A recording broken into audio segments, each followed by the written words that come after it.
Have you ever wondered, when the world went silent, when the tomb was sealed, when heaven seemed to hold its breath, where was Jesus? Because those 3 days were not empty. They were dark, violent, and terrifying.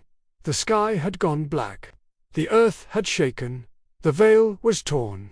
And the Son of God was laid in a borrowed tomb. Rome thought it was over.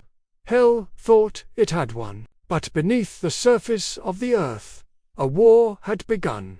Jesus had promised it. For as Jonah was 3 days and 3 nights in the belly of the great fish, so shall the Son of Man be 3 days and 3 nights in the heart of the earth. Not heaven, not the tomb alone, but the heart of the earth. Scripture tells us something chilling. He descended into the lower parts of the earth. This was not a place of rest. It was a place of shadows, chains, and ancient fear. The realm of the dead, where souls waited, where prophets whispered promises they never lived to see fulfilled. And then light walked in. Imagine the shock. The gates that had never been breached began to tremble. The psalmist prophesied this moment, writing, "Lift up your heads, O the gates." This time, it wasn't poetry. It was a command. Jesus did not go as a victim. He went as a conqueror.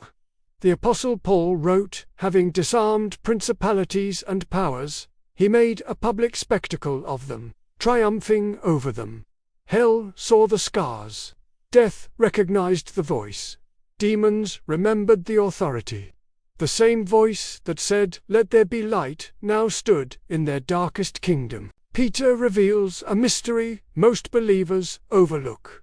He went and preached unto the spirits in prison. This wasn't a sermon of mercy for the fallen. It was a declaration of victory.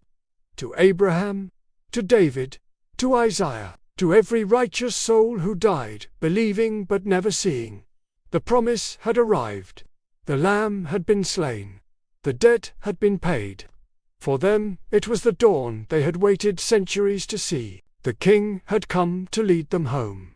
Then it happened. The final, ultimate transfer of power. John recorded the words of the risen Christ.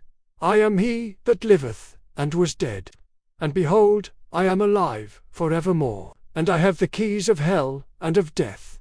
Keys were taken, chains were broken, authority shifted. Death was no longer the final word. The ultimate enemy, the one who held humanity in fear for generations, was now powerless before the Son of God. The sting of death was removed, not by avoiding the grave, but by invading it and seizing its power. While the earth slept, while guards stood watch, while disciples wept, hell was defeated. And on the 3rd day, the stone didn't move to let Jesus out.